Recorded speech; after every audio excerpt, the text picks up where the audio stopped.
Vamos a empezar, ¿Eh? ¿no?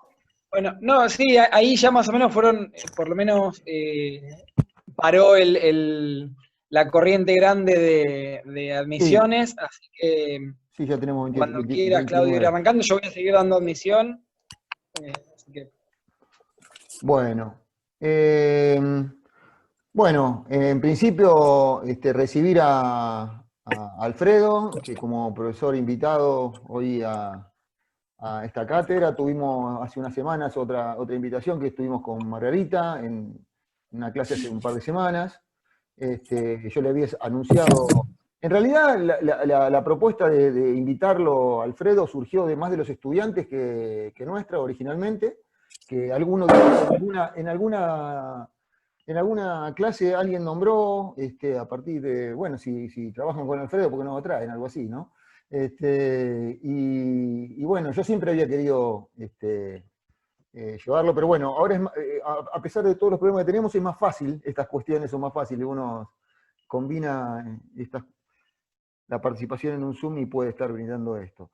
Yo le contaba más o menos a Alfredo cómo encaramos la materia, qué vimos hasta ahora, ¿no? Las diferentes corrientes, pero bueno, con la clase de Margarita y el trabajo práctico que están haciendo en realidad, nosotros ya abordamos las tres corrientes principales en el campo de las ciencias sociales y en particular en el trabajo social, las tres corrientes clásicas, podríamos decir, que las vimos cómo aparecían en las ciencias sociales y cómo se expresaban en el campo del trabajo social, sobre todo en el trabajo social latinoamericano y argentino, eh, en sus diferentes momentos de aparición, en sus diferentes contextos históricos, cuándo influenciaron más, si bien están presentes, estas corrientes son corrientes clásicas, así que están presentes, y de alguna manera todas las diferentes interpretaciones teóricas respecto al hombre, a la sociedad, al cambio social, de todas las teorías contemporáneas, abrevan de estas corrientes fundamentales o clásicas, ¿no?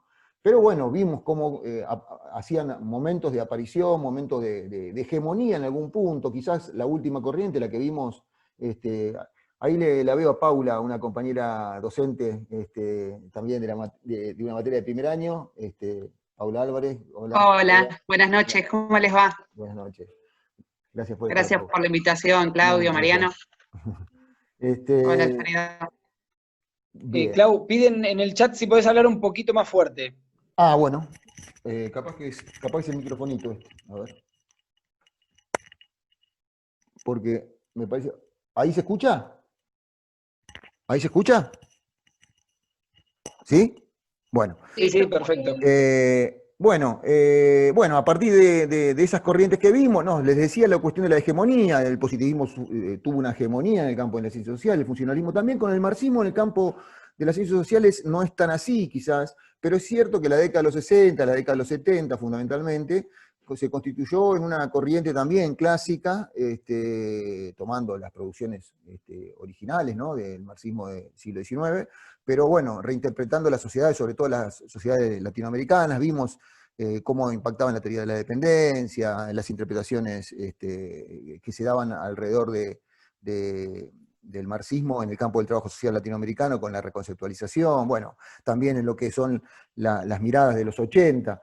Sin embargo, ahora nos encontramos también en esta periodización que hacemos con que a partir de la década de los 90, fundamentalmente, ahora empezamos a trabajar eso, podemos decir que es un poquito antes, empieza a aparecer con claridad una crisis no solamente una crisis de las estructuras de las políticas sociales y del Estado, ¿no? El Estado social entra en crisis, ya lo nombramos, lo trabajamos un poquitito, sino que además de eso impacta fuertemente en las intervenciones, en las instituciones, y en la aparición de nuevas problemáticas sociales, ¿no?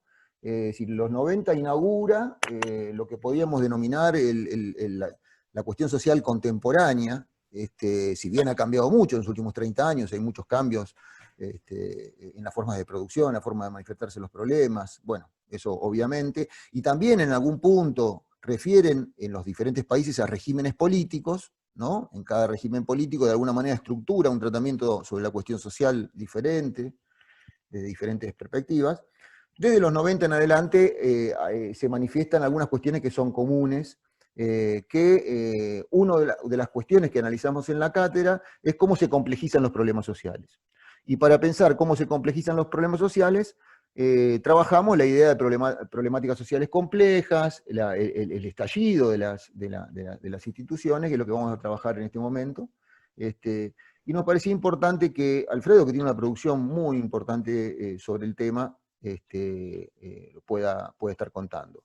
Para darle lugar la palabra a Alfredo, bueno, presentar un poquito a Alfredo. Todas y todos lo conocen, sabemos, lo leen en primer año, lo leen en segundo. Alfredo es una persona con un impacto muy fuerte en el trabajo social argentino y latinoamericano. Nos pasa con Mariano lo mismo que nos pasaba el otro día con Marga, que es presentar, además de alguien que es una referencia importante, representar a un compañero de trabajo, un amigo. Alfredo trabaja, bueno, conmigo trabajamos del año 91, creo, hace muchos años. Y no voy a decir los pergaminos de Alfredo, pero Alfredo, en los últimos años, quizás es difícil encontrar alguien en el campo del trabajo social argentino que haya tenido la producción escrita que tiene Alfredo, ¿no?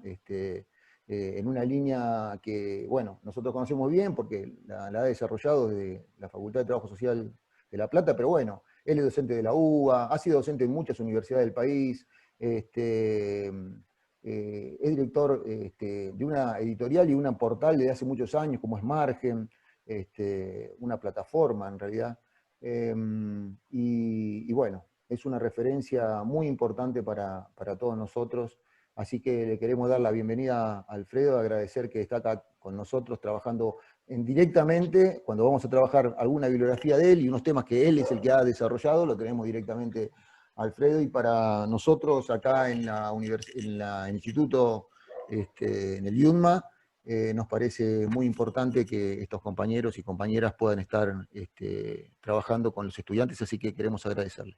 Gracias, Alfredo, por estar. Es todo tuyo la clase, y después abrimos un ratito a preguntas. Dale, ¿cuánto tiempo?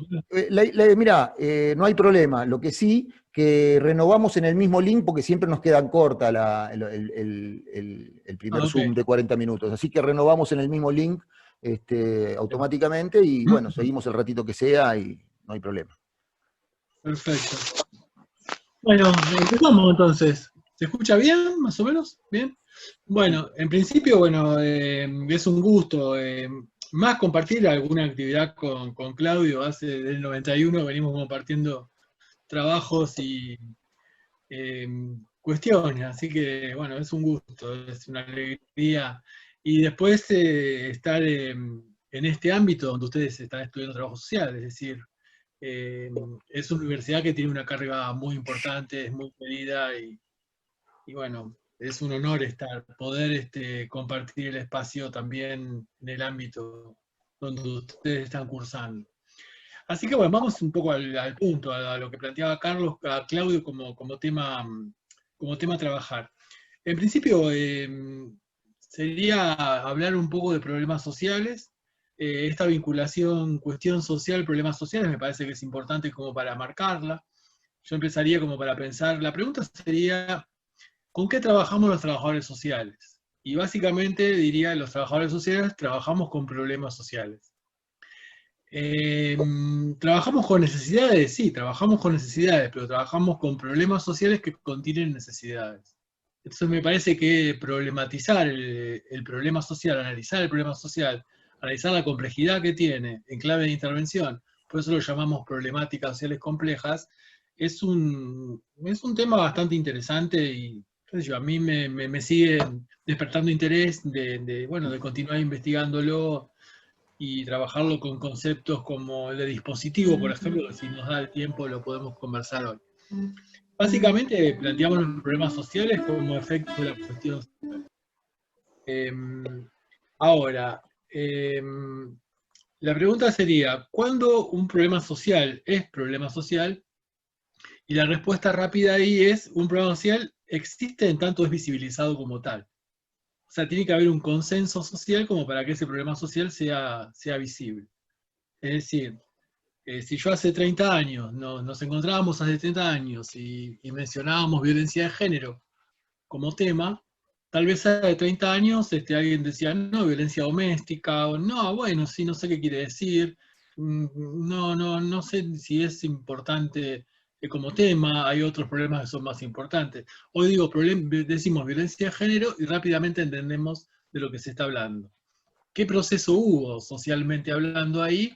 Y hubo un proceso de construcción social, que tiene mucho que ver con lo político, tiene que ver con los movimientos feministas, por ejemplo, que lograron que esto esté en la agenda pública, lograron que sea visibilizado como problema.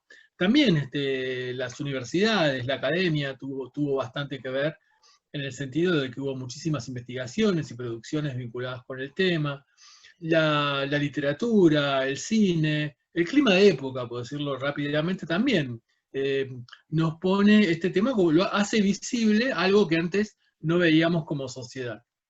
Y siguiendo, digamos, el interaccionismo simbólico como base teórica, planteamos este concepto de que un problema social es una construcción social.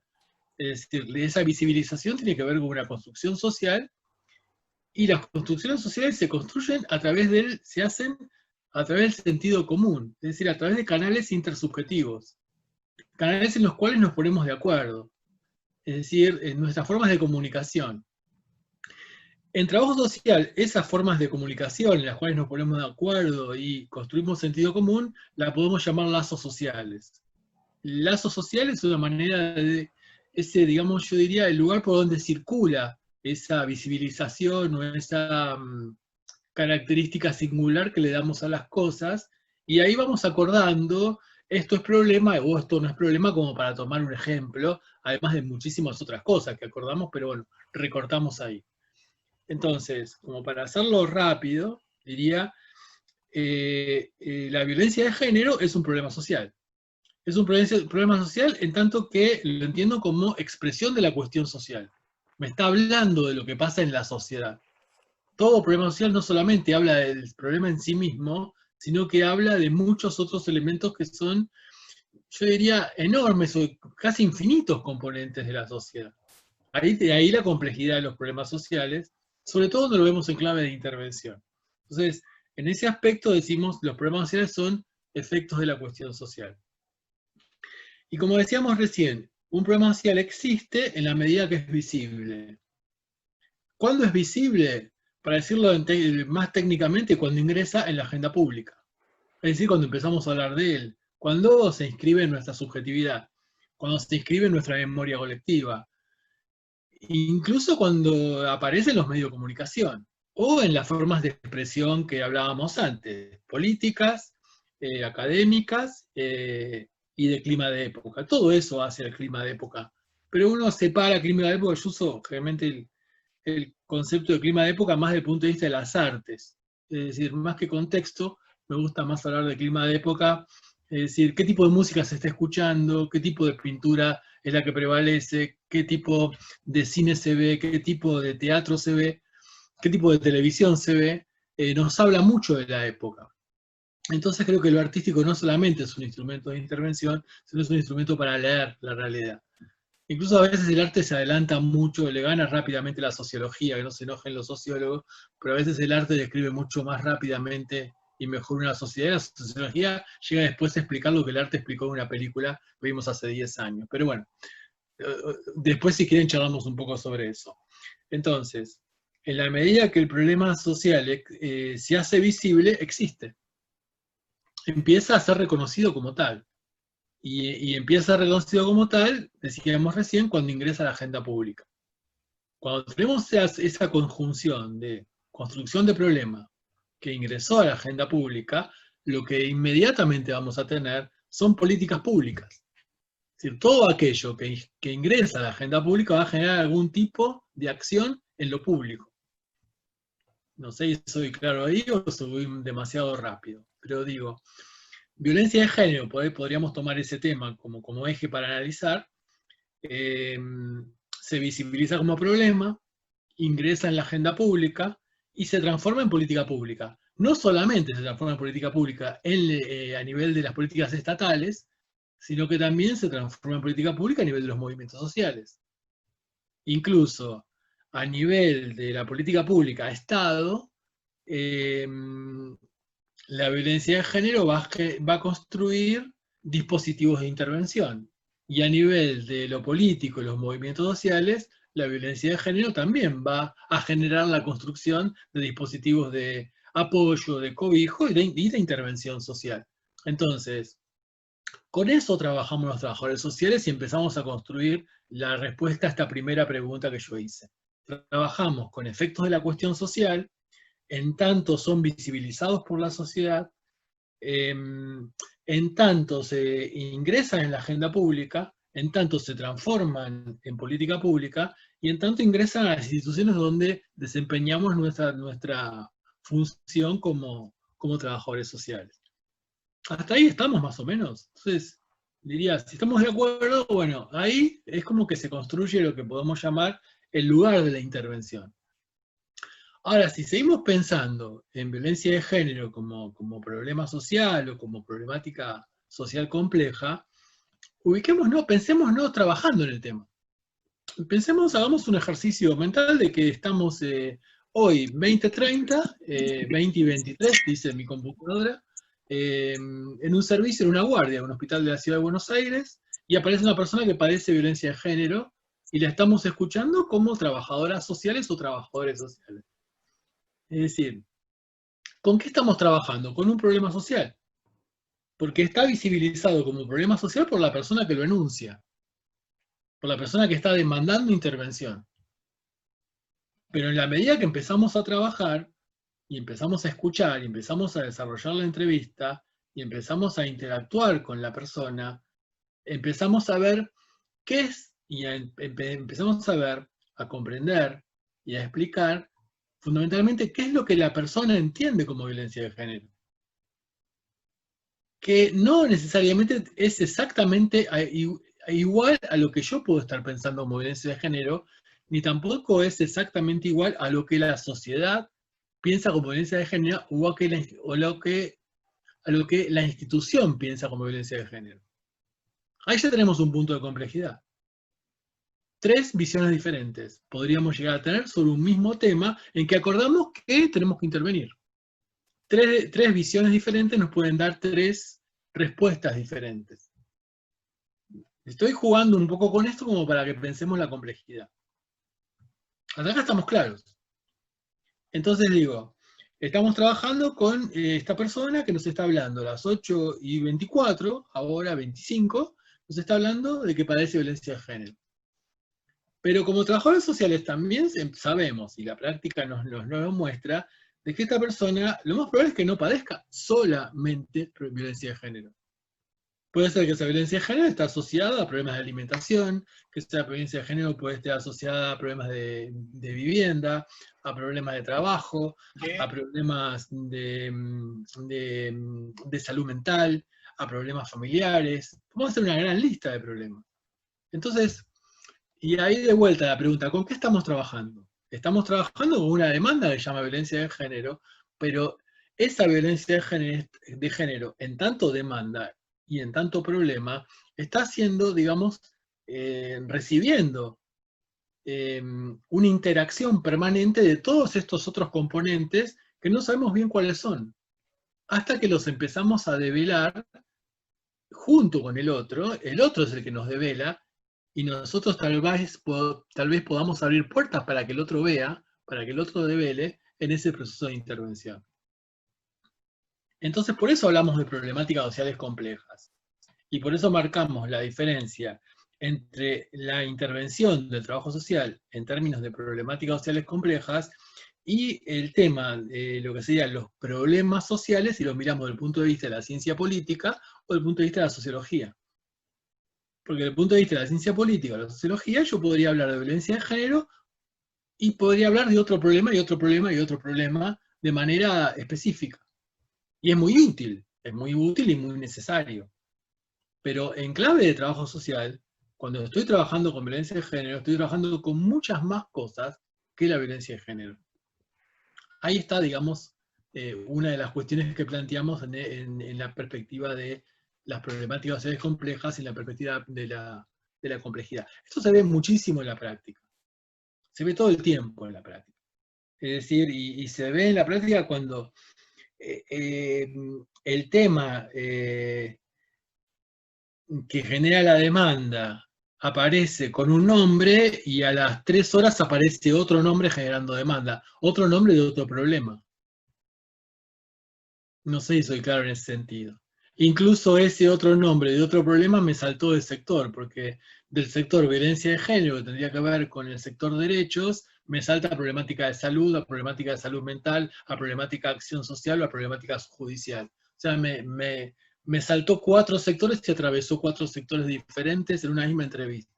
Esto es lo que pasa en la práctica. Y pasa a una velocidad altísima, diría yo. Entonces, de ahí diría yo la importancia que tiene el valor del instrumental. Es clave en este sentido, en el sentido de saber escuchar, en el sentido de saber entender, en el sentido de poder generar algunas conjeturas, hipótesis, formas de explicación de que estoy escuchando. Y también formas, intentar acceder al mundo de la comprensión de aquello que estoy escuchando. Porque en ciencias sociales, cuando decimos comprensión y explicación, no estamos diciendo lo que podríamos decir del lenguaje periodístico. Si yo digo comprensión en ciencias sociales, lo que estoy tratando de decir es comprender el sentido de la acción. Es decir, ¿qué significa para esta persona padecer violencia de género? ¿Cómo es su comprensión del fenómeno? Del tema, problema sobre el cual estoy trabajando.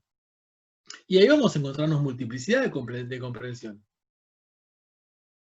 Y cuando digo explicación, estoy planteando las diferentes, diría yo, inferencias, no quiero usar la palabra hipótesis, inferencias, ¿qué hago en función de decir, bueno, la violencia de género que esta persona padece podría tener estas causalidades?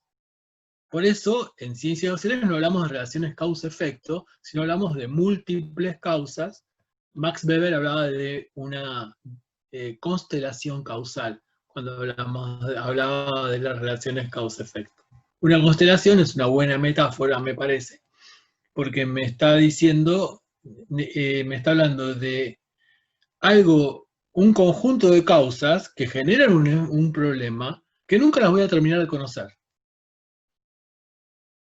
No sé si soy claro. Entonces, cuando decimos comprensión y explicación, lo decimos de manera diferente de como lo dicen las ciencias exactas y naturales, y cuando decimos comprensión no es comprender, te comprendo, es entender el sentido de la acción. Y ahí sería también, uno lo podría vincular en algún aspecto con la perspectiva weberiana, más metodológicamente weberiana, que era más investigativa.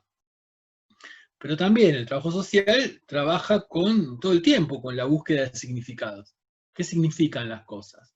Y cómo las significaciones no solamente son un elemento que me ubican en la circunstancia, que me ubican en la situación, sino cómo también las significaciones generan padecimiento. Porque también, cuando trabajamos con los problemas sociales, también trabajamos con el dolor subjetivo, y no solamente con el dolor objetivo. Es decir, si yo estoy trabajando con una persona que está en situación de calle, no estoy trabajando solamente con su condición objetiva, está en situación de calle, sino estoy trabajando con la discriminación. Estoy trabajando con cómo se inscribe la mirada de los otros en esta persona. También me aparece eso en la demanda. El tema es que lo sepa ver y que lo aprenda a escuchar. Pero para aprender a escuchar, tengo que aprender a preguntarlo también. Por eso vuelvo a la importancia de lo instrumental. No se trata de hacer un manual instrumental, porque no serviría, sino lo que se trata, creo que es profundizar lo conceptual para enriquecer lo instrumental. En la medida que más conozco, más capacidad de mejorar mis instrumentos de intervención tengo. Mejorar mi palabra, mi mirada y mi escucha. Hasta acá más o menos estamos. Entonces, nos metemos en el tema que propuso Claudio, problemáticas sociales complejas, lo estamos planteando en clave de trabajo social, creo que está claro que está en clave de trabajo social. Esta discusión sería como imposible pensarla en antropología, por ejemplo. Tiene elementos antropológicos, tiene elementos, también sería imposible pensarla en sociología. Tiene elementos sociológicos, acaba de mencionar a Max Weber, tiene elementos sociológicos. Pero tiene, digamos, una singularidad que es la singularidad de nuestro campo disciplinar, que es el trabajo social. Entonces, de ahí que hablamos de problemáticas sociales complejas y, bueno, de todo lo que eso implica, ¿no? Es decir, ¿por dónde entrarle a este tema? Por ejemplo, una vía de mirada es el imaginario social que rodea los problemas sociales o al problema social con el cual estoy trabajando. O si quieren, depende de ahí la escuela que uno elija, en función de lo que más le gusta. Uno termina siempre eligiendo los marcos conceptuales que más le gustan. Uno podría elegir imaginario social o podría elegir representación social, que son dos miradas diferentes. A mí me gusta más imaginario social, pero bueno, también lo puedo entender como representación social. No son sinónimos, son dos escuelas diferentes. Entonces, insisto con esto, el imaginario social de la violencia de género se expresa, lo dijimos hace un rato, de manera diferente, según quién está escuchando, según quién está hablando y según el espacio institucional en el cual se está escuchando y se está hablando. Y tal vez se exprese de manera diferente en el grupo de referencia y de pertenencia de la persona que está demandando por violencia de género. Y eso, yo hablé de violencia de género porque, bueno, apareció. Pero fíjense que cualquier tema que pongamos en tanto problema de intervención, podemos hacer el mismo ejercicio. Si quieren, lo corremos a consumo problemático de drogas. Y tendríamos la misma, o sea, obviamente no tenemos la misma complejidad que problemática, que violencia de género, pero tendríamos el mismo circuito y el mismo giro que termina siendo singular. O sea, es un tema macro social que tiene que ver con lo que está pasando en la sociedad, pero que se significa singularmente, se expresa singularmente. Y eso es algo fascinante que también tiene la intervención social, que conjuga lo macro con lo micro. Es decir, nosotros no trabajamos solamente, estudiamos estadísticas, estudiamos el impacto del desempleo a nivel macrosocial, pero trabajamos con el desempleado, o con los hijos del desempleado, o con la compañera del desempleado, en tanto problema social. Más que en tanto problema social, lo más cercano a lo posible es que trabajemos con los efectos de ese problema social llamado desempleo, a nivel de una problemática familiar, a nivel de una depresión, a nivel de lo que fuese, siempre hablando de escucha social, por más que yo acá haya usado recién la palabra depresión. Porque la depresión la puedo escuchar psicológicamente y también la puedo escuchar socialmente. Por eso hablamos de padecimiento subjetivo. ¿Estoy haciendo mucho lío con esto o vamos más o menos bien? ¿Estamos bien así? ¿Seguros? ¿Bien? Seguro. Vamos bien, Ok. pero ¿Podemos hacer una pregunta? Sí, sí, dale. Sí, con mucho gusto. Yo hoy justamente acompañé a una amiga a hacer una denuncia por violencia de género y justamente la escuchaba hablar y se me hacía muy complicado entender porque entendía que la problemática de ella sí era la violencia de género, pero había un montón de cosas que la había llevado a esa situación previamente, como vos decís, adicciones o otras cosas. Y cuando son muchas problemáticas juntas, una persona que estás hablando, la verdad que se me hacía muy difícil poder que ella entienda que era lo que estaba pasando era violencia de género, como que todo el tiempo no contaba o narraba todo el tiempo lo mismo y no sabía cómo ayudarla tampoco. Y justo, nada, diste ese ejemplo y me acordé.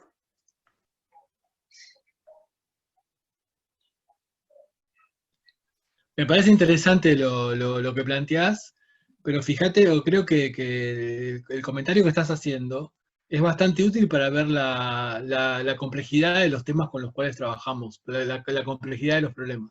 Vos decías recién, ella se expresaba de una manera o decía de una manera, pero que no se veían otras cuestiones que la rodeaban. Yo interpreto a partir de lo que te escucho. No sé si soy claro. Sí, porque no tengo buena señal de internet, así que... No, pero está bien. Pero es decir, que para la otra persona, para ese otro, en tanto sujeto de intervención, ponerle que no fuese una amiga, la percepción de problema no es exactamente igual ni cercanamente igual a la nuestra. No tiene por qué serlo. Es diferente. Eso no baja la calidad del problema, sino que lo hace más complejo.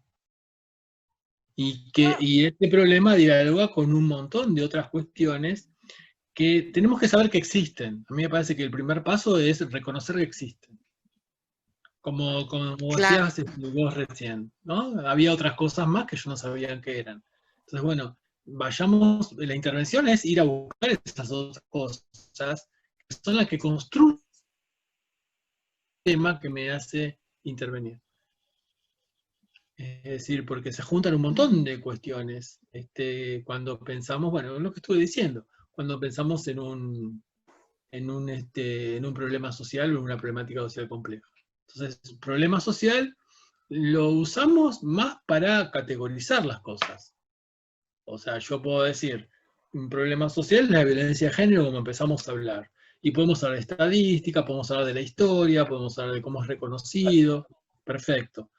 Pero... Alfredo, perdón, se está por cortar en breves segundos, así que retomamos con el link, y hay otra compañera que quería hacer una pregunta también de...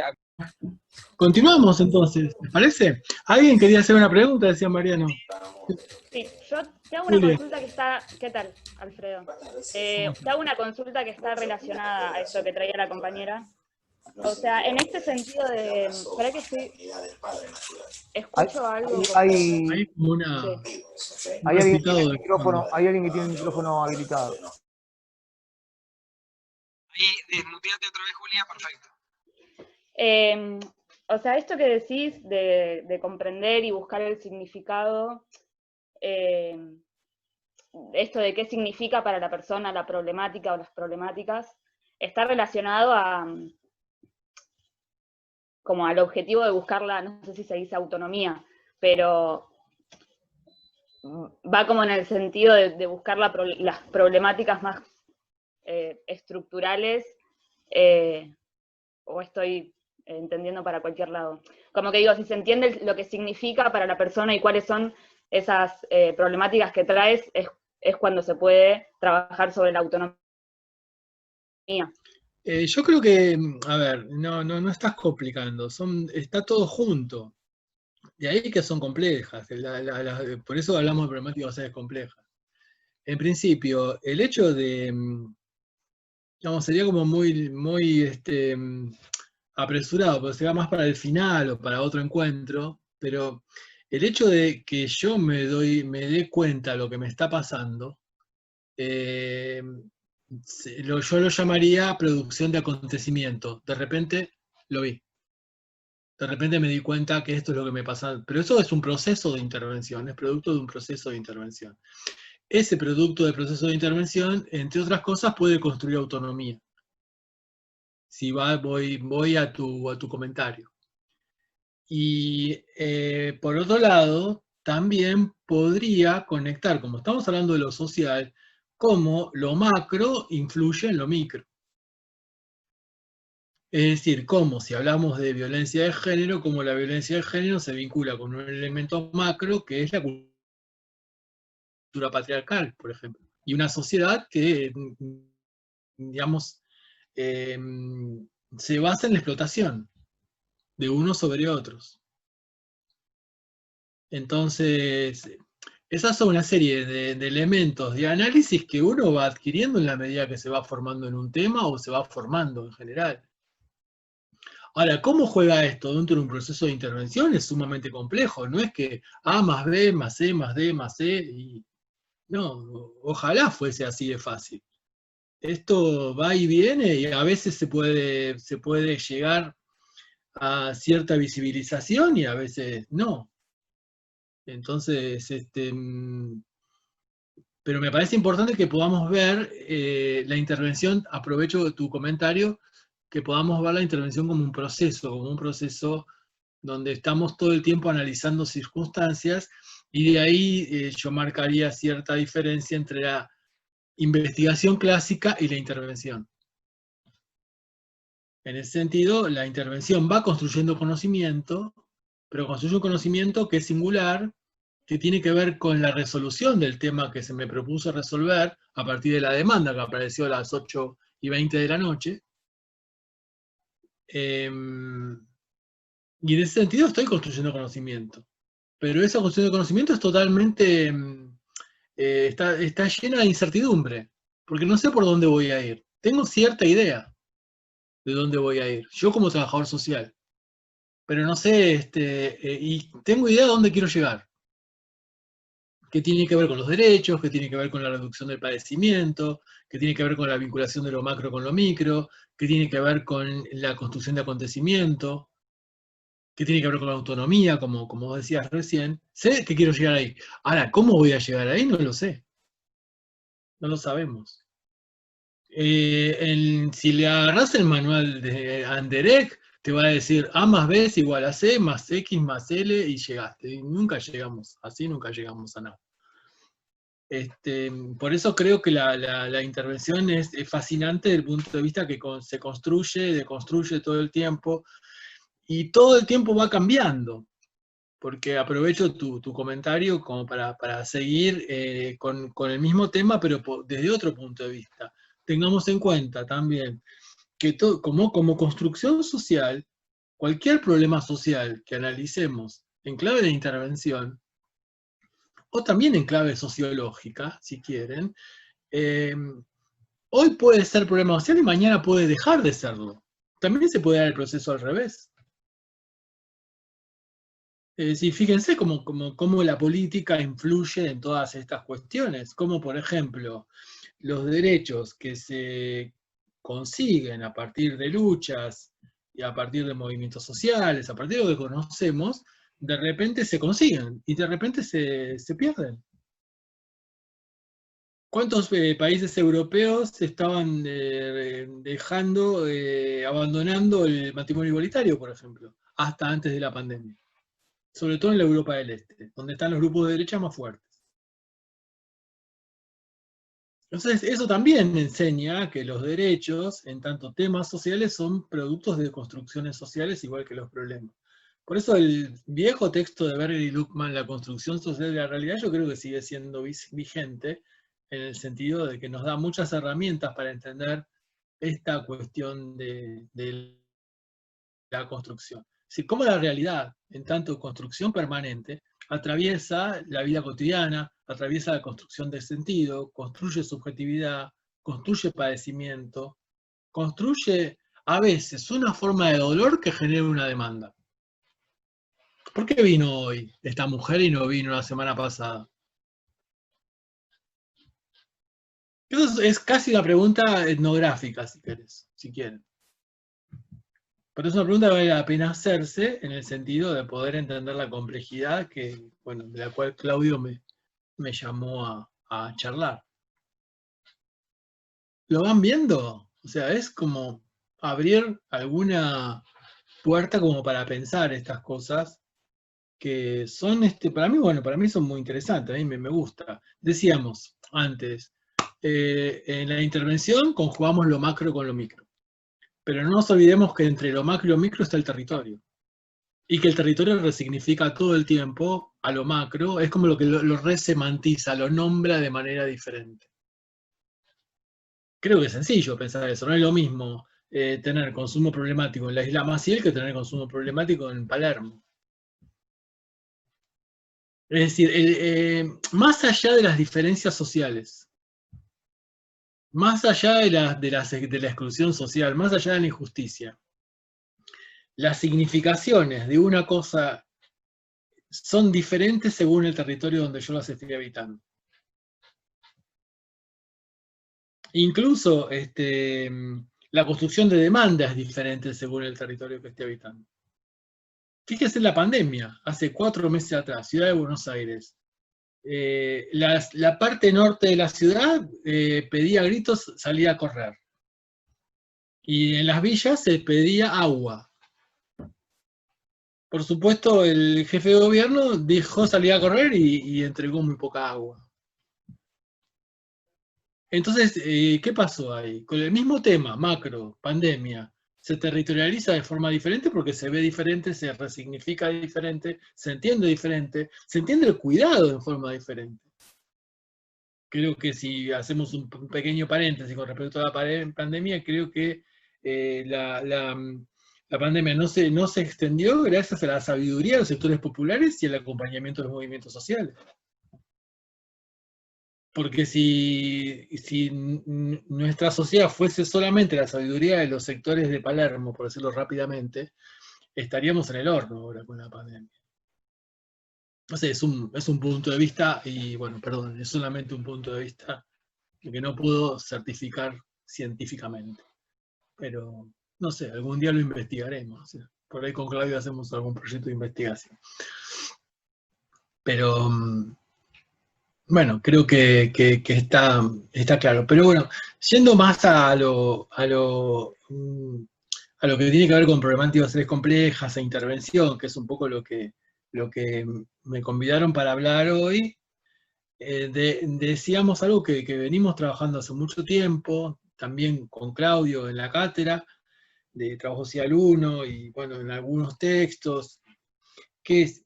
yo decía, ¿con qué trabajamos? Trabajamos con problemas sociales. Ahora, si nos volvemos a esa escena donde empezamos, donde esta persona vino y nos planteó un problema de violencia de género, una guardia de un hospital, cosa que puede estar ocurriendo en este momento.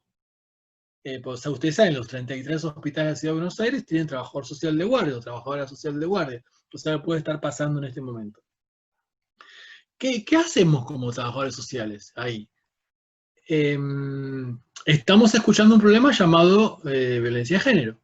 Y estamos haciendo las correlaciones de las cuales ya hablamos bastante. Ahora, ¿qué otra cosa preguntamos en la entrevista? ¿Qué otra cosa nos interesa saber? Ahí se singulariza la disciplina, se empieza a singularizar la disciplina. Lo primero que nos preguntamos es, ¿dónde vive? ¿Con quién vive? ¿Cómo construye su sociabilidad? Es decir, nos estamos preguntando, yo pregunto con quién vive, no es una cuestión policíaca. Estoy preguntándome cómo son sus lazos sociales. ¿Cuál es la trama social que la contiene? ¿O esa trama social es la que genera el problema? ¿O en esa trama social está el problema? ¿O parte de esa trama social es el problema? ¿O parte de esa trama social puede ser solución o no? Pero estoy tratando de acceder al mundo de lo microsocial, si lo decimos más técnicamente, donde esta persona habita, donde esta persona construye su vida cotidiana, y el concepto de vida cotidiana es bastante útil como para trabajar estas cuestiones de la perspectiva de vuelta. La vida cotidiana es el lugar donde se construyen las significaciones. La vida cotidiana es el lugar donde se construye el sentido común. De eso empezamos a hablar. Cuando se habla de batalla cultural, o cuando los psicoanalistas hablan de construcción de subjetividad, ¿dónde se construye la subjetividad? ¿Se construye en una sesión de terapia, en un consultorio? No, la subjetividad se construye a través de los lazos sociales, a través del contacto interpersonal que tenemos, y empezamos a hacer acuerdos en función de temas, y en algunas cosas estamos de acuerdo, en cosas no, pero si hay un nivel de acuerdo más o menos aceptable entre los que estamos acordando, ya nos sentimos más integrados, por decirlo de alguna manera. Por eso el prejuicio es bastante útil, entre comillas, porque pone a mucha gente de acuerdo. La gente que estuvo el domingo en la marcha de, no sé cómo llamarla, la marcha bueno, la marcha del domingo, estas marchas del odio, digamos. Bueno, es el odio los que lo pone de acuerdo. Incluso genera, yo ayer lo decía en una charla que di para la gente de La Rioja, en la Feria del Libro de La Rioja. A mí me genera, tuve una situación de necesidad de trabajo, porque vos lo ves sufriendo a esas personas. El odio se padece también. Y puede generar algo realmente espantoso, porque así el nazismo nació en el odio. Y la dictadura militar también nació en el odio. Y la dictadura militar, todos sabemos que no eran 4 locos. Tenían un importante apoyo por parte de la población que odiaba. Entonces, bueno, no sé si es muy feliz el ejemplo, disculpen, pero digo, también a partir de lo negativo, o a partir de lo negativo con respecto al otro, construyo el prejuicio, construyo el estereotipo y construyo la estigmatización, que sería otro tema para charlar otro día. ¿Cómo se construye el discurso de odio? ¿Cómo se construye la estigmatización? A partir de acuerdos, ¿y dónde se construyen esos acuerdos? En la vida cotidiana. ¿Qué tipo de acuerdos son? Son acuerdos intersubjetivos. ¿Con qué tienen que ver? Con las significaciones. ¿Por dónde circula eso? Por las relaciones sociales, que en trabajo social las llamamos más lazos sociales, como para entenderlas más singularmente. ¿Estamos hasta ahí? Pero vuelvo al ejemplo. La persona viene, habla de un problema social que es violencia de género. Y yo dije recién, bueno, me pregunto con quién vive, cómo construye su cotidianeidad. Ya creo que nos pusimos de acuerdo ahí.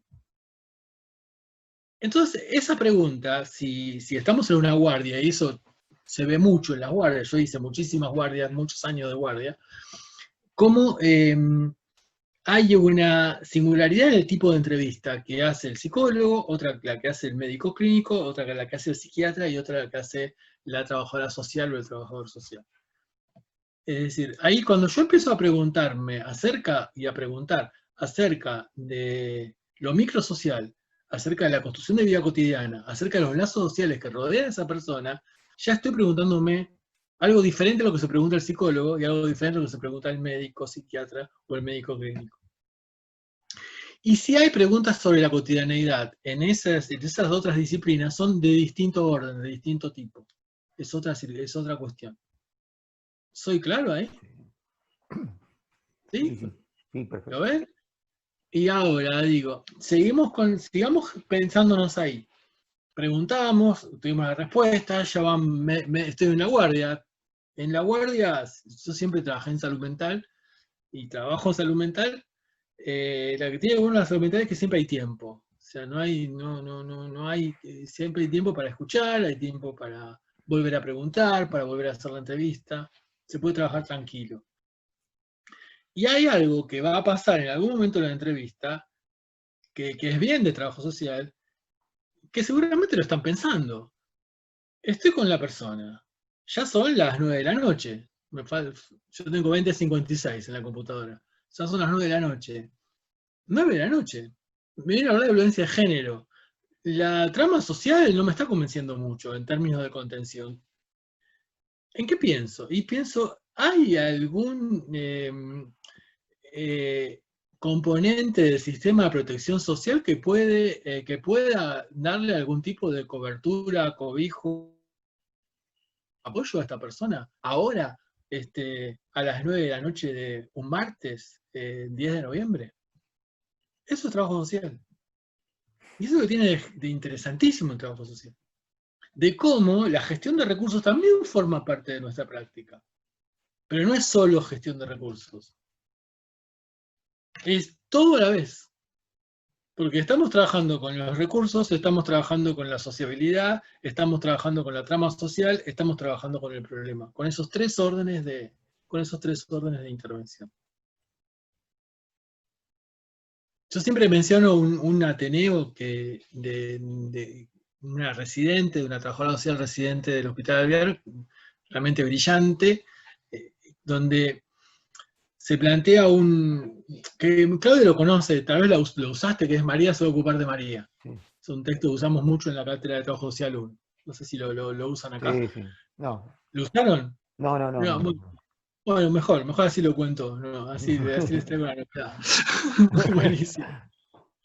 Es bastante sencillo. Es una situación de urgencia que se da en un consultorio externo, en un hospital monovalente de salud mental, donde un psicólogo y una psiquiatra hacen una entrevista a una persona, ven cierto nivel de problema, llaman a la residente trabajadora social y le dicen, mira, María, que no es el verdadero nombre, los ateneos siempre se pone un nombre ficticio, María está en problemas y necesita hoy un lugar para pasar la noche porque si no, con la trabajadora social escucharla a María. Y cuando la escucha, encuentra que, bueno, alguna solución se podía encontrar por el lado de una de las hijas, se la llama por teléfono, bueno, se resuelve. O sea, ahora, sí, espera que ya llamo y consigo una habitación en una pensión horrible, de esas que da el gobierno de la ciudad, cerca de la Estación Constitución. No se hubiese resuelto el problema, incluso se hubiese hecho más complejo el problema. Era difícil que María pudiera volver al hospital, porque el hospital, les digo, es el Hospital Alvear, que está en la Paternal, y el lugar se iba a conseguir en Constitución, o sea, no iba a tener plata para pagarse el colectivo. Bueno, accesibilidad se llama eso en términos de salud pública. Se pudo resolver de una manera donde una de las hijas la va a buscar, la acompaña. La situación con la familia era realmente conflictiva, pero había que trabajarla. ¿Qué pasó ahí? Para decirlo rápidamente y no aburrir. Hubo una escucha social. Algo que el psicólogo y la psiquiatra no tenían capacidad de escuchar. No porque sean malos, no, escuchan otras cosas. No sé si soy claro. Es decir, la escucha social va a lo relacional, va a esto microsocial que decíamos antes, va a la construcción de problemas, y va también, siempre va a estar pensando también en el sistema de protección social, en cómo funciona y qué recursos tengo en ese momento. La historia, bueno, termina sencilla, donde María logra irse a vivir sola, pero a partir de un proceso, y logra irse a vivir sola a partir de gestiones que realiza la trabajadora social, junto con el equipo de servicio social del hospital, pero en otras condiciones va a vivir sola. E incluso en condiciones que son, digamos, favorables para la construcción de su autonomía y para la construcción de su vida cotidiana. Entonces, cuando hablamos de esto, hablamos de lo que nosotros escribimos en algunos textos como los 3 órdenes de la intervención. Un orden de intervención son los problemas sociales. Un segundo orden de intervención es lo microsocial en términos de las sociales, y un tercer orden de intervención es el sistema de protección social.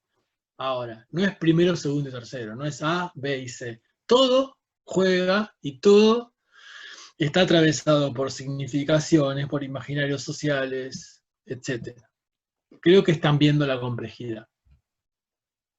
Y estamos siempre trabajando con todo a la vez. Y no lo digo como una carga, lo digo como algo realmente interesante. De ahí que nuestros instrumentos de intervención, vuelvo al instrumental, sean distintos. Nuestra entrevista no es la misma entrevista que hace un enfermero, ni la misma entrevista que hace un médico, ni la misma entrevista que hace un psicólogo. Es una entrevista distinta, porque implica una escucha distinta. Y yo creo que es importante que pensemos también en la necesidad de escucha social. Yo les doy un ejemplo, sigamos con las guardias, un ejemplo más de guardia de las que yo no hice, ni creo que haga. Hospital General, ¿no? Pero no en la Ciudad de Buenos Aires. Imaginemos que en un lugar donde no hay trabajador social de guardia ni trabajadora social de guardia. 4 de la mañana aparece una señora, una mujer, con una niña, y dice a la persona que está de guardia, le dice, me acaba de decir que su padrastro abusa de ella. ¿Quién escucha a esa niña y quién escucha a esa mujer a las 4 de la mañana? ¿El médico cirujano que está de guardia? ¿El pediatra?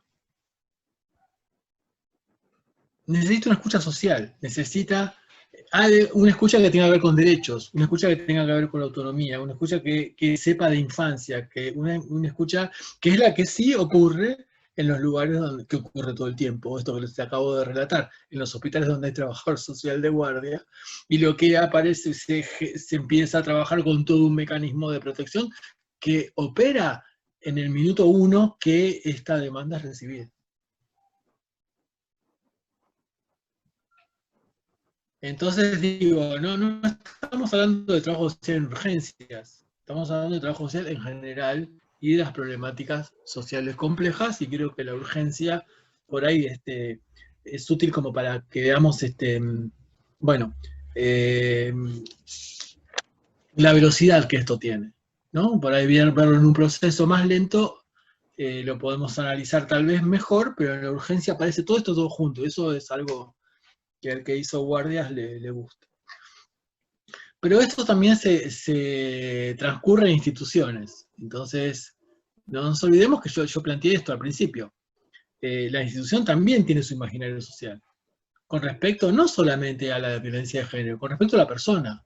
Porque una cosa es que venga una persona con determinada contextura física, con determinado color de piel, con determinada ropa, a hablarme de violencia de género, y otra cosa es que venga otra persona con otras características a hablar de violencia de género. Entonces la mirada institucional ya va a ser diferente. Todos hemos atravesado instituciones alguna vez. Díganme si no percibieron eso. La mirada que dice, vos no sos de acá. O además de esto que te pasan otras cosas que te pasan por tu condición social. O sea, una mirada estigmatizante, una mirada que marca, una mirada que mancha, una mirada que se inscribe y construye padecimiento. Dígame si no, digamos, no quiero decir mirada de vuelta, sino lo visibilizaron, para no usar la palabra mirada. Cuando aparece un chico que tiene la característica estereotipada de estar en conflicto con la ley, aparece en el Alto Palermo. ¿Qué hacen las miradas? Le están diciendo desde todos lados, vos no sos de acá. Y si estás acá, voy a cuidar mi bolsillo, voy a cuidar lo que llevo encima. Entonces, digo esto como ejemplo. También la institución mira. Y la institución, si la pensamos, no solamente está la cuestión panóptica, que es otra cosa de lo que yo me estoy refiriendo en este momento, sino que la institución se inscribe en cada uno de nosotros. Y se inscribe en cada una de las personas que la transitan, que transcurren su vida en ella. Y creo, no sé, qué experiencia tienen en prácticas o en la vida cotidiana, pero yo puedo decir que un joven que ingresa a una institución con una característica física, fenotípica, aspecto externo, y otro joven de la misma edad, con el mismo problema, que ingresa con otra característica, la reacción de la institución va a ser diferente.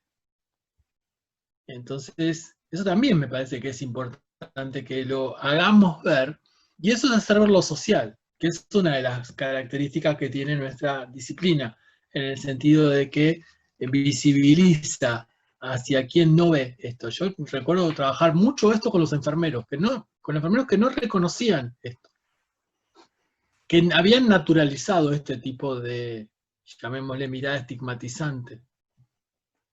No hay maldad, no sé si me explico. No hay una cuestión preconcebida.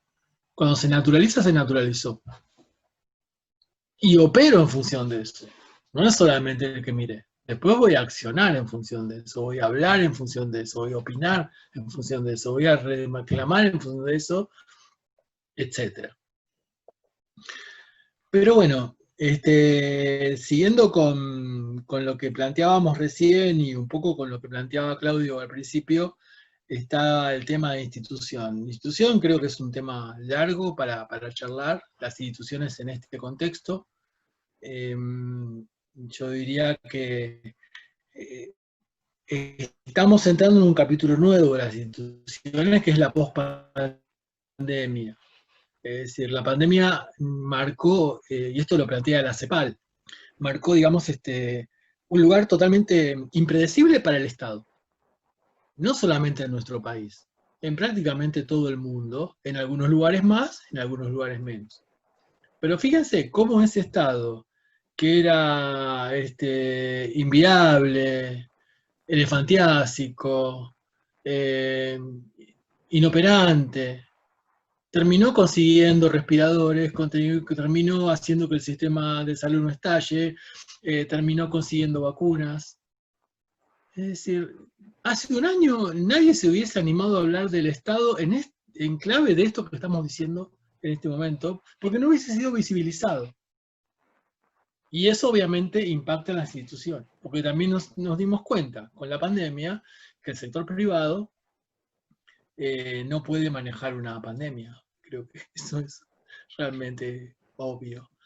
Pero que tampoco estaba equipado para eso. Y que la mejor calidad de respuesta se dio en el sector público. Y que la mejor calidad de recursos humanos estaba en el sector público. ¿Y qué nos vendían las prepagas? Sector privado. Hotelería. Entonces también hay una institucionalidad en términos de la estética, y eso es muy de pro, perdonen si estoy opinando políticamente, es muy,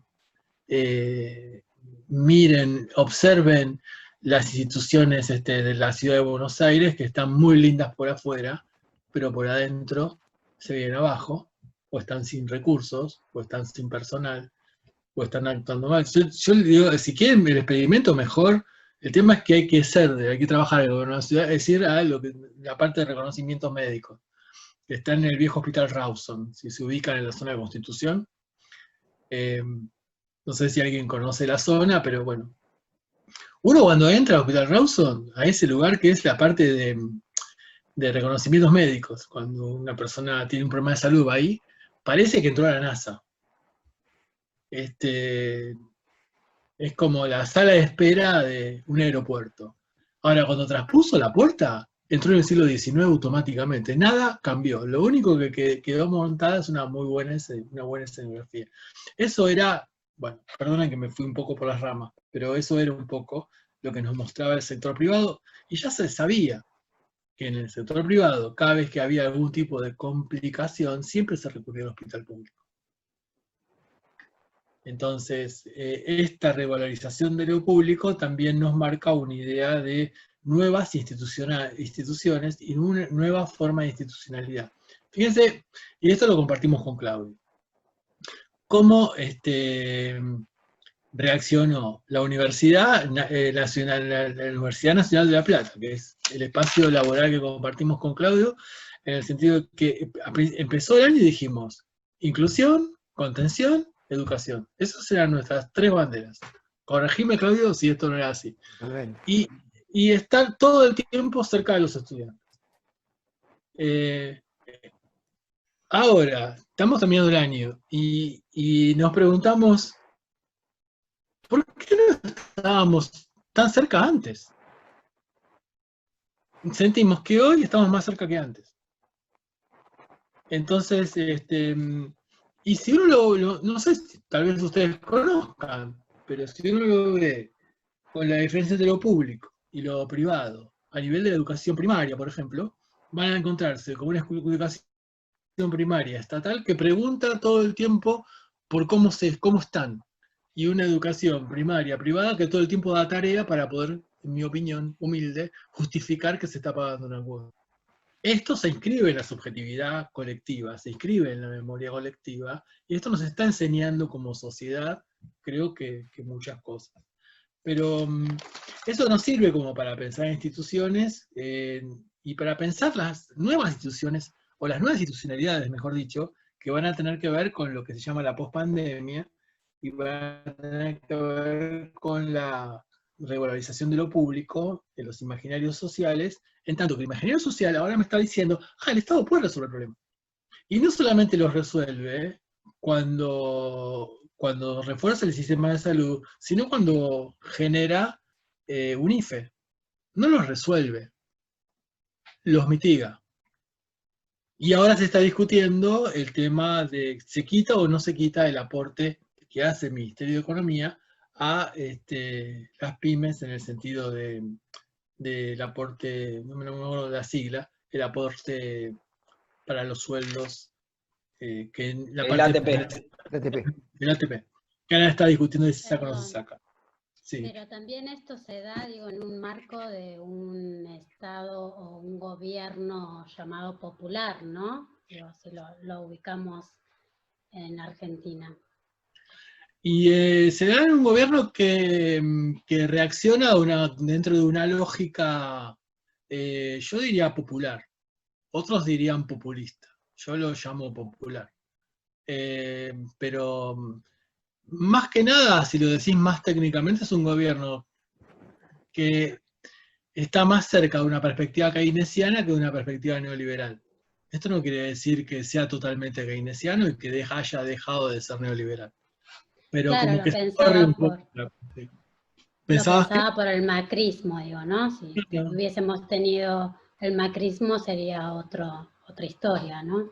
Sería una historia bastante cruel, ¿no? Porque lo dijo... Y aterradora sería. Sí. Macri dijo que se muere, que se tenga que morir. Es un poco al estilo Bolsonaro, digamos. Pero bueno, más allá de eso, yo no sé si esto lo hubiese soportado, si la sociedad argentina lo hubiese soportado. Porque la sociedad argentina tiene una tradición de un Estado presente que fue cercenada y recortada durante décadas. Y en ese sentido creo que también, creo que una de las cosas que nos enseña la pandemia es, o que nos trae la pandemia, es una valorización de la condición humana y tal vez una vuelta del humanismo. Yo creo, digamos, hay muchos autores que están escribiendo sobre eso, de un humanismo crítico, de un humanismo situado, no el humanismo de la década de los 50 de Jacques Maritain, sino un humanismo mucho más latinoamericano, por decirlo de alguna manera. Pero bueno, eso es conjeturar el futuro. Pero creo que eso implica este corrimiento, que algunos plantean como caída del neoliberalismo. Yo no sería tan optimista, pero bueno, sí un corrimiento donde ya el mercado no es el centro de la escena, por lo menos en contexto de pandemia. Fíjate que son los estados los que están luchando por quién se queda con la vacuna. Digo, perdonen si me fui de tema, ¿no? Perdóname, Claudio, digo, pero ¿me acuerdan en febrero que Aerolíneas tenía que hacer vuelos exóticos para que no le roben los respiradores? Pero eso lo puede hacer una línea estatal, no lo puede hacer Avianca, la privada, digamos. No puede ser Flybondi. Porque implica gastar más nafta, implica incluso hasta generar algún tipo de contravención. Pero eso lo hacían los españoles, lo hacían los turcos, los turcos le robaban respiradores, ¿se acuerdan? Sí, sí, Los sí. turcos se quedaban con los respiradores de los españoles cuando los aviones españoles aterrizaban en Estambul. Entonces, ¿quién resuelve esto? El Estado, ¿no? Resuelve el mercado. Evidentemente el mercado terminó siendo lo que generó la anormalidad. Y entonces ahí, bueno, estaríamos hablando de la pandemia. Cortame, Claudio. Digo, yo no quiero volver a la normalidad, porque la normalidad fue la que generó lo que estamos viviendo. Yo creo que seríamos niños, esa mentalidad infantil, pensar que estamos en una pandemia porque los chinos comen murciélago. Estamos en una pandemia porque vivimos en un mundo tremendamente desigual que ha saqueado de una manera espantosa la naturaleza y que ha roto de una manera inconcebible esa relación, y por eso la vuelta al pensamiento latinoamericano. Pero eso sería para otros encuentros y otros textos.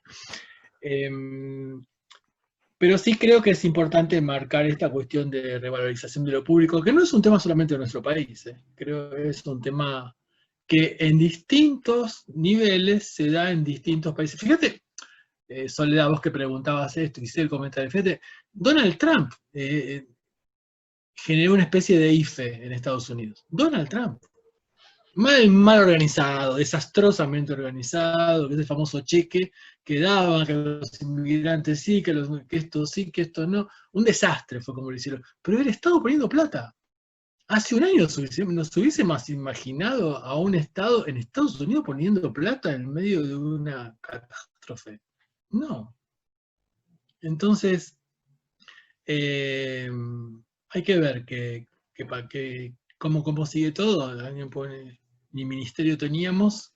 No, no teníamos ni ministerio ni salud, incluso el que fue ministro y después secretario sigue hablando. No sé cómo estamos de tiempo, pero me gustaría dejar un concepto más.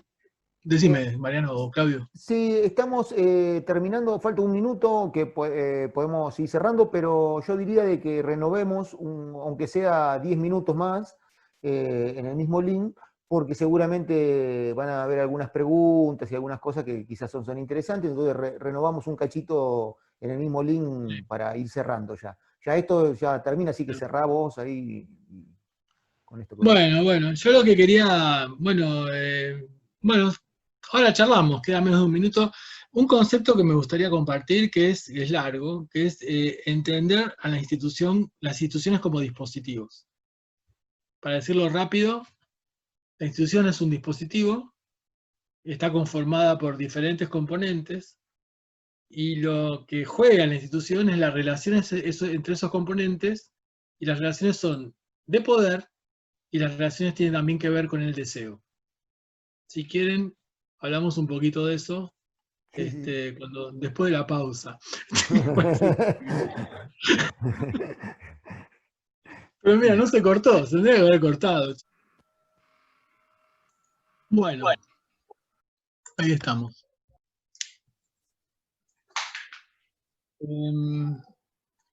Bueno. Estamos en el aire. Estamos en el aire. Yo decía, institución como dispositivo, les dejo la idea nada más. Pensar que las instituciones tienen distintos componentes, la arquitectura, las circulaciones, la señalética. Cuando uno observa una institución, observa distintos componentes que tienen relación entre sí. Y lo miramos, pensamos el concepto de dispositivo de la perspectiva de Michel Foucault, pensaríamos un concepto de dispositivo donde esas relaciones de esos componentes que esta institución son relaciones de poder. Y agregamos a esa visión de Gilles Deleuze, diríamos que son relaciones de poder, pero también son relaciones de deseo. El deseo, desde el punto de vista mirado, desde el punto de vista social, que es la perspectiva que le da Gilles Deleuze, es bastante interesante en el sentido de el para qué de la institución. Es decir, el mandato institucional es una institución deseante. Una escuela desea una forma de chico, una forma de estudiante, una forma de alumno, bien dicho en el lenguaje del siglo XIX y del siglo XX. Y a veces los componentes coinciden en la forma de deseo, en la construcción de su sujeto deseante, y a veces no. Pero, bueno, eso lo dejamos para otro día. Como para que lo piensen, digamos. Muy bueno, muy bueno. Es para verlo. Para trabajarlo. Lo charlamos. Así que no sé si tienen preguntas o no sé. Sí, yo diría que siempre hay alguna pregunta, así que seguramente puedes explayarte más algunas cosas a partir de alguna pregunta de las compañeras y compañeros, pero ahora no me figuran. Quizá la puede repetir alguna compañera o compañero, o algún aporte abierto totalmente. Anímense, que el otro día se animaron con Mar. ¿Qué tal? Yo quiero hacer una pregunta. Dale, Andrea. Quería preguntarle, Alfredo, que, bueno, vos nos habías dicho que en los 90 se inició, digamos, la complejidad como para analizar, ¿no? Los sistemas complejos. Quería saber, que me quedó la duda, si tiene que ver con esta desconexión que hay entre las instituciones y las organizaciones, o como que me cierre esa idea que no la puedo hilar, digamos. No sé si una característica de la década de los 90, en mi opinión, es la década de la fragmentación. es la década de donde todo estalla, ¿no? De la década de estallido de las instituciones. Eso lo plantea Ignacio Leucovich, que es un autor que ustedes leen. También lo plantea Elena de la Aldea, que también trabajaba con Ignacio Leucovich. Cuando trabaja la subjetividad heroica, también trabaja este tema. Elena tengo la suerte de conocerla, y entonces esa fragmentación te trae como distintas respuestas a nivel de las instituciones y distintas construcciones de subjetividad, en el sentido no solo de subjetividad, sino que cada institución construye su propio sujeto de intervención, si lo vemos en clave de trabajo social. Por eso hablamos de sujeto inesperado, porque al transcurrir el tiempo, cada institución construye un sujeto distinto. Un niño de 10 años, el mismo niño tiene una fisonomía para la justicia, otra fisonomía para la educación, otra fisonomía para la salud, otra fisonomía para la salud mental, etcétera, etcétera. Incluso dentro de la misma institución. Eso te puedo dar ejemplos de mi propia práctica en ese sentido, como el sujeto guardia no es lo mismo que el sujeto sala de internación o el sujeto con estudios externos. La misma persona con las mismas características, en la misma institución. Esto es el estallido, que eso lo enseña, a mí me sirvió mucho leer y estudiar a Leucovich como para pensar estas cosas. No sé si te referías a eso. Sí, me refería a eso. Lo había leído, pero no me cerraba bien como... Gracias, ahora lo entendí. Incluso los 90 es una década interesante que debería ser como reestudiada, ¿no? Porque es una década que también es fuertemente optimista. Porque es la década que para las ciencias sociales se promete que va a haber paz, que el mundo al transformarse unipolar va a ser un mundo donde todo va a ser feliz, y terminó siendo, bueno, no hace falta describir mucho, estamos cerca, digamos, de todo el desastre que fue el mundo post-90, digamos. Pero había un optimismo. Pero bueno, algún día se estudiará con mayor tranquilidad todo eso. Yo hice mi primer posgrado en esa época y mis profesores eran mucho más optimistas que yo, pero bueno. Pero eso es otra historia. Otra pregunta. Perdón. Perdón. No, dale, después pregunto. Con respecto a... ahí, espera. Ahí está. Con respecto a esto de las intervenciones en los sistemas complejos, en una problemática compleja, lo que me resuena es que hay como una frustración para el trabajador social a la hora de intervenir, porque es como que quiere abarcar todas las situaciones complejas y solucionarlas de alguna manera. No sé si es la palabra solucionar, pero ¿cómo se actúa, digamos, para no llegar a esa frustración? Sé que se empieza se desglosa, ¿no?, la problemática, y se empieza por un punto, pero obviamente nunca vamos a solventar todo. Entonces, ¿cómo no llegar a esa frustración, digamos, desde la intervención, ¿no?, siendo trabajador social? Sí, bueno, yo creo que eso tiene que ver un poco también con el deseo. Tenemos que trabajar nuestro deseo. Nosotros también somos sujetos deseantes. No como ciudadanos, como seres humanos. Además, lo somos cuando somos profesionales, porque también deseamos en función de una circunstancia. Y yo creo que eso se resuelve desde una perspectiva, llamémosle técnicamente más profesionalizante, desde la idea de que toda profesión tiene límites.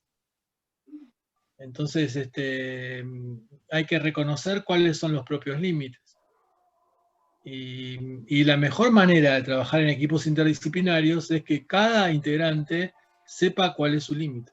No, que un equipo interdisciplinario bueno no es el que todos hacen todo, porque es un grupo de amigos eso, que pueden ir a comer pizza, digamos, si son menos de 6, no sé cómo son en el ASPO. Pero en la realidad el sujeto de intervención es el que sufre esa esa cuestión de que todos hacen todo. Creo que la interdisciplina se construye desde el límite, las profesiones se construyen desde el límite. Y las profesiones, si lo vemos desde ese punto de vista, yo creo que lo mejor es reconocer que no siempre y que muchas veces no llegamos a resolver lo que nos proponemos resolver, o lo que nuestro deseo nos lleva a pensar que vamos a lograr. Creo que hay que pensarlo desde esa perspectiva. Ahí creo que es como lograr una adultez, por llamarlo de alguna manera.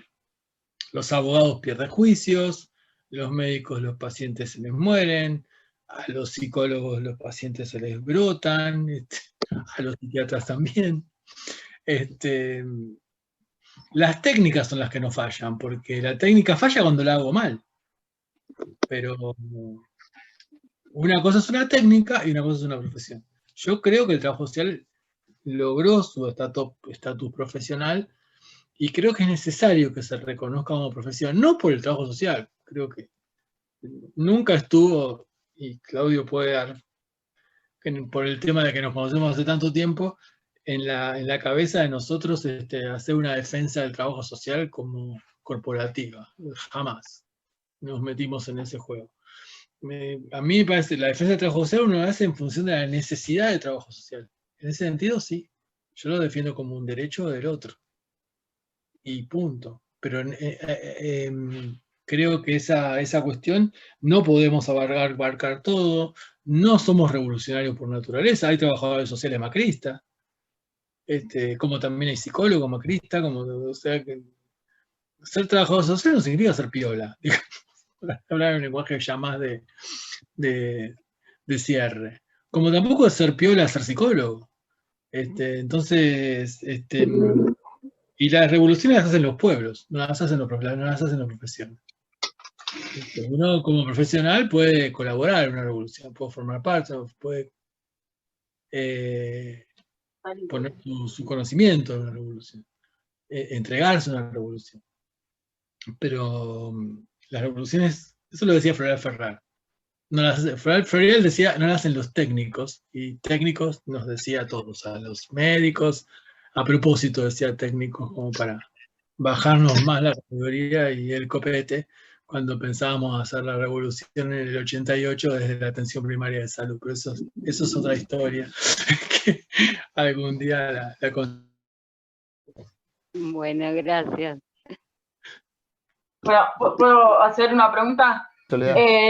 Bueno, Alfredo, primero un gusto escucharte y compartir esta clase con vos. Yo había sido una de las que le había pedido a Claudio esto de tener la posibilidad de compartir, así que desde ya muchísimas gracias por tu predisposición y obviamente Claudio y Mariano por escucharnos a nosotros, ¿no? Esto que estás hablando de una escucha activa.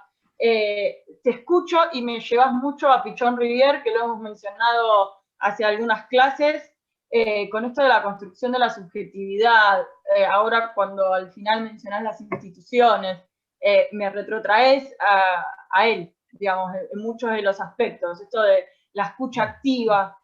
Pero te quería consultar algo que no termino de cerrar, que me parece que por lo menos nunca lo había pensado de esa forma. Cuando hablaste la relación entre lo macro y lo micro, ¿no? Y ese territorio en el medio. Porque, nada, ¿cómo influye? No sé si lo podés retomar como para entenderlo un cachitito mejor.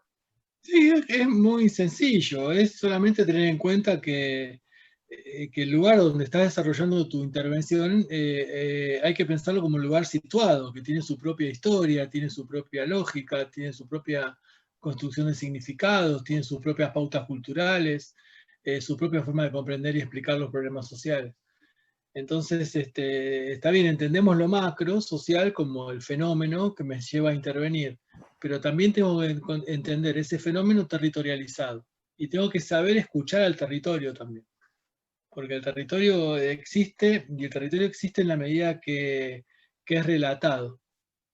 Hay un texto que hemos compartido que se llama El territorio como relato, que todo barrio, todo lugar existe en la medida que es contado.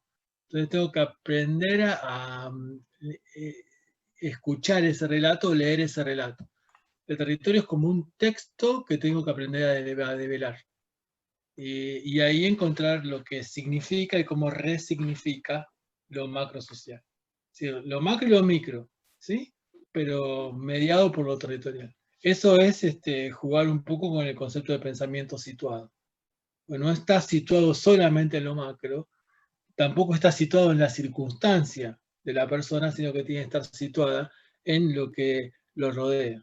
Son conceptos que fuimos trabajando y que fuimos construyendo y que dialogan mucho con temas como el buen vivir, ponele, con temas de...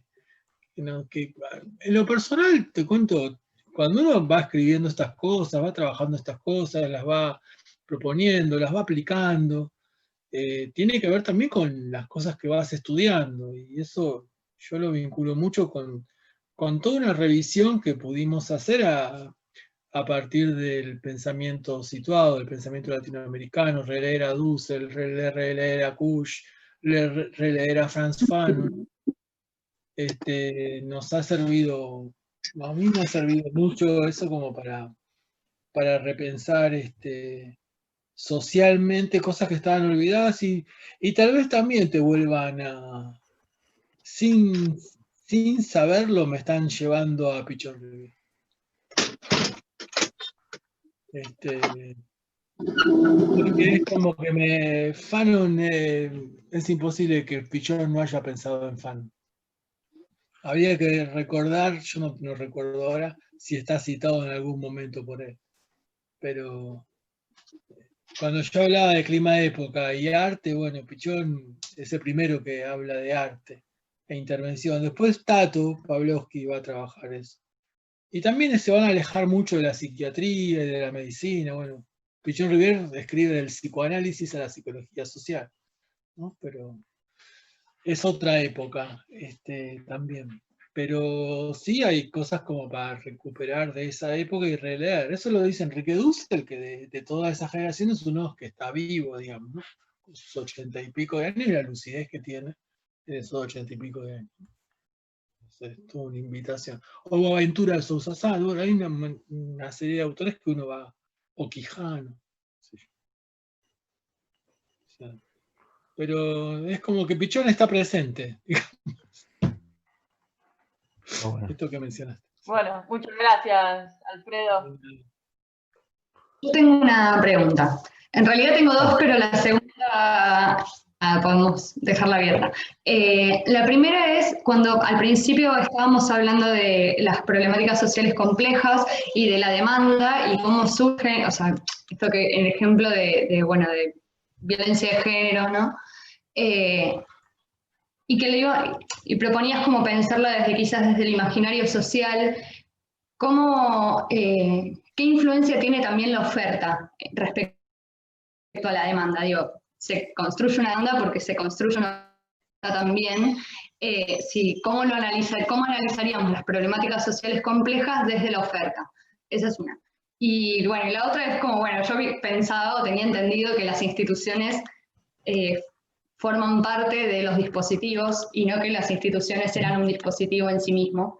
Pero eso como lo dejamos así medio al final, podemos no responderle y dejarla abierta. Gracias. Bien. Es que lo podés pensar de las dos maneras. Yo empiezo por el final. Podés pensar la institución como dispositivo y pues, si pensás el territorio como dispositivo, la institución es un componente del territorio en tanto dispositivo. Incluso la intervención también es dispositivo. El tema es conferirle a los componentes que tiene cada una de las tres cosas que mencioné, territorio, institución, intervención,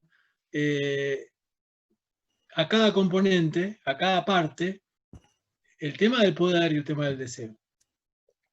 Me parece interesantísima la primera pregunta, la primera parte de la pregunta, que tiene que ver con esta cuestión de la oferta y la demanda, que no es una pregunta vinculada con el pensamiento de Adam Smith, la que estás haciendo, pero sí te lleva, de vuelta aparece un ejemplo, estuvo muy presente la salud mental esta noche, pero eso, el que explica muy bien esto es un un psiquiatra italiano llamado Franco Basaglia, que es el que logra la reforma psiquiátrica en Italia, cosa que nosotros también estamos logrando, habíamos empezado a caminar.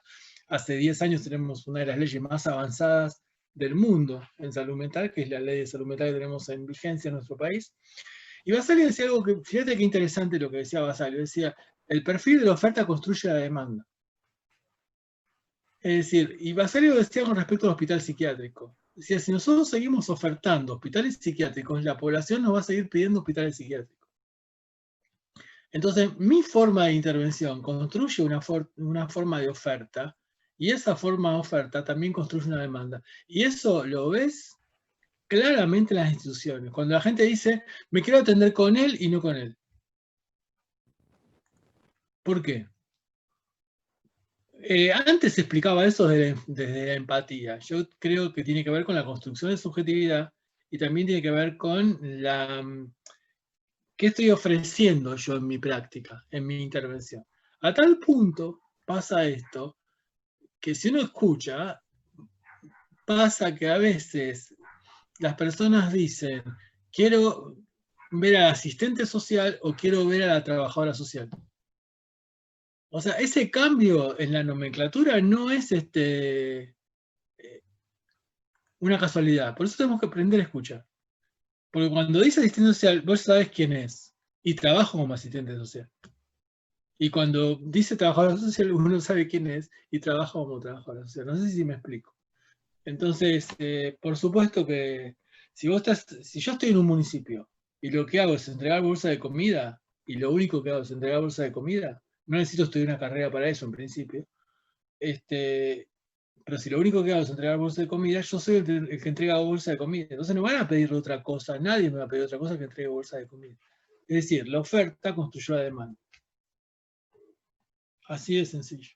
Entonces, si yo no construyo, perdóname que insista con tu pregunta, si yo no construyo una oferta que permita demostrar que puedo escuchar la violencia de género, esa persona no va a venir hoy acá, va a ir a otro lado. Fíjate la importancia de la intervención. Porque a veces no hay otro lado donde ir. Sí, eso es la importancia de analizar la oferta, ¿no? Como, ¿por qué? Yo estoy esperando que vengan a que hablemos de otras cosas y vienen solo a buscar el bolsón y, bueno, analizar la oferta, analizar los equipos interdisciplinarios que participan, como me parece súper interesante. Gracias. Bien. Muy bueno. ¿Puedo hacer una pregunta, aunque no esté en la clase, Claudio, chiquitita? ¿Cómo no? ¿Cómo no? Sí, hay estudiantes invitadas, sí.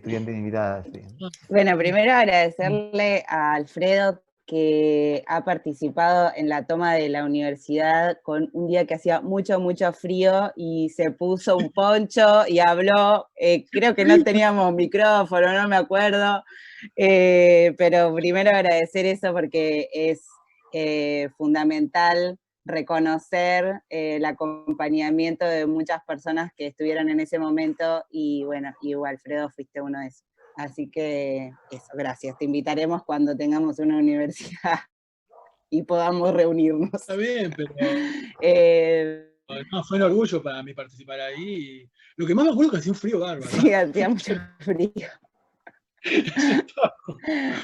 Con gorro, bueno, me acuerdo. Sí. Fue de guerra esa toma. Quería preguntarte un poco si consideras de que en la actualidad hay algún espacio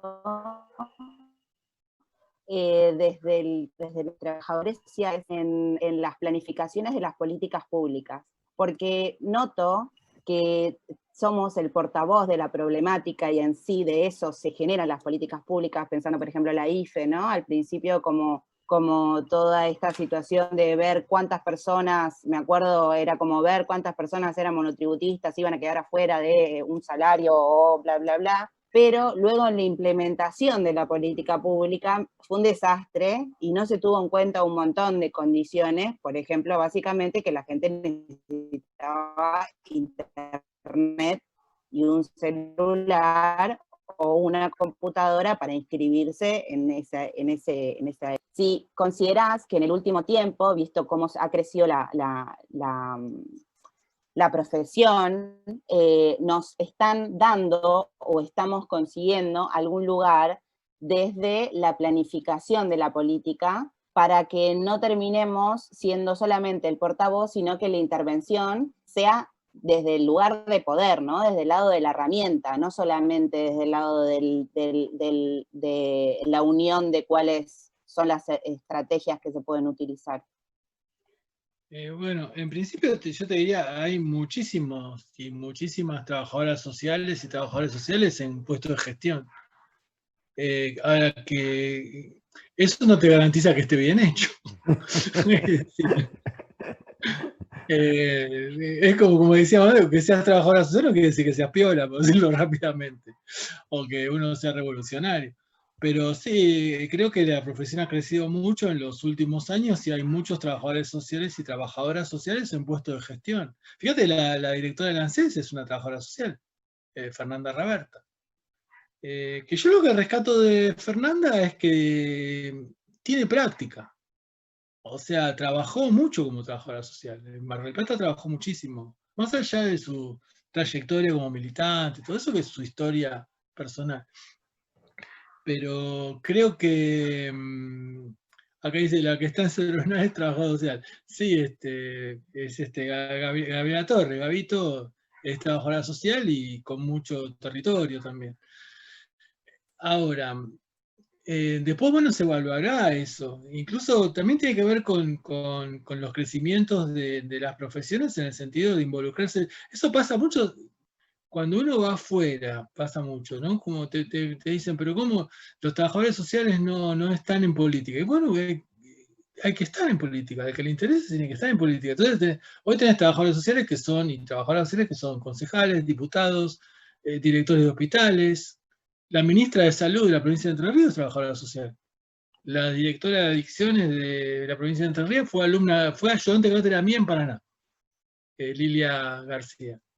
De hecho, en el ANSES hubo una modificación claramente de la organización del ANSES anterior a ahora. O sea, se tienen en cuenta otras cuestiones. Sí, pero yo digo, yo no haría una regla de que si hay un trabajador social la cosa va a andar mejor. No, es importante que haya, pero la matemática no la aplicaría.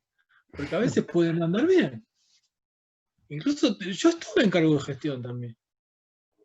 Y a veces me fue bien, a veces más o menos, y a veces mal.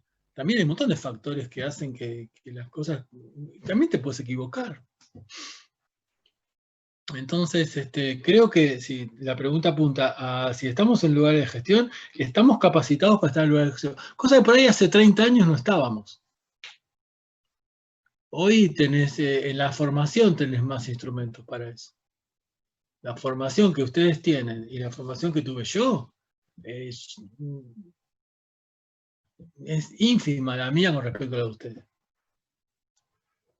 Mi formación fue, yo estudié en la dictadura, imagínate, ¿qué pude haber estudiado? Yo era muy chiquito, tenía 5 años, pero bueno.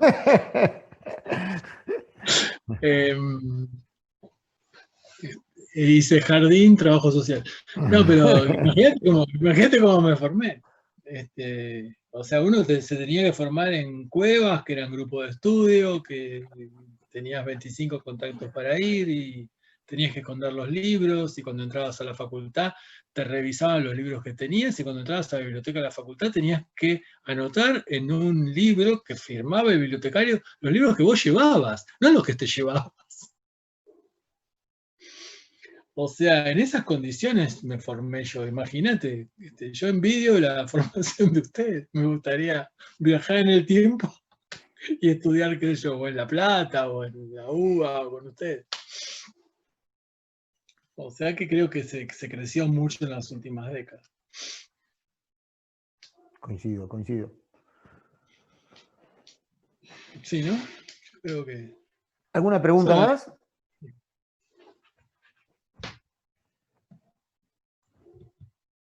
No, sí, una opinión más que todo ahí respecto a esto último. Yo coincido con Alfredo, ¿no?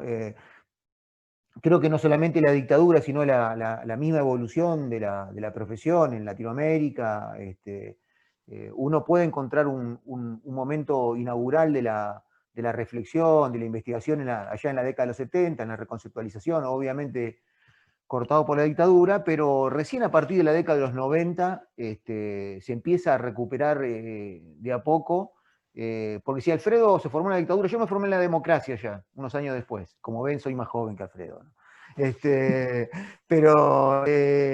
Pero sin embargo, también nosotros, la generación que se formó en los primeros, en los primeros años de la democracia, también somos una generación sin maestros, ¿no? Es decir, yo me formé realmente en un contexto muy complejo. Recién a partir de los 90, me parece, por lo menos en las grandes universidades, hablo de La Plata, la U, o bueno, algunas del interior, empezó a haber un cuerpo de docentes que empezaron a investigar, que empezaron a desarrollar, armar los equipos de cátedra, fortalecimiento de proyectos, incluso, bueno, un proyecto acá que lo tenemos con Alfredo, el proyecto de Margen. ¿Margen es de qué año, Alfredo? ¿Del 91, 92?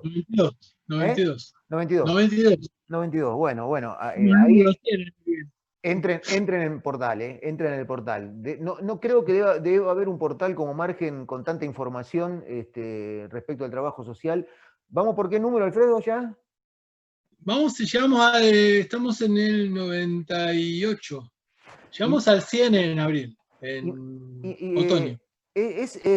No hay experiencia de ese tipo con 100 revistas, en este caso, Alfredo fue de los pioneros de renovarse cuando se notaba, me acuerdo ya por la Margen número 10, creo que la última que salió, Margen, en papel. Sí, la última. La última. ¿En qué año fue la 10? No me acuerdo, por ahí en 95, cuando 95. recién arrancaba la autopista, la internet. Fíjense que en 95, 96 aparece el portal Margen, que ya tiene los años que tiene, y digo, bueno, es todo ese movimiento de esta generación de trabajadores sociales. Me parece que empezaron a impactar a partir del 2000 y sobre todo las políticas sociales integrales, en el caso argentino, desarrolladas por los gobiernos de Néstor Kirchner, de Cristina Kirchner, creo que le dieron también y bueno, ahí tuvimos una trabajadora social en el Ministerio de Desarrollo Social, no nos olvidemos, ¿no? Digo, simbólicamente, más allá de las valoraciones que podemos hacer, positivas o negativas, simbólicamente tener por primera vez en la historia una trabajadora social al frente de un ministerio como el de Desarrollo Social.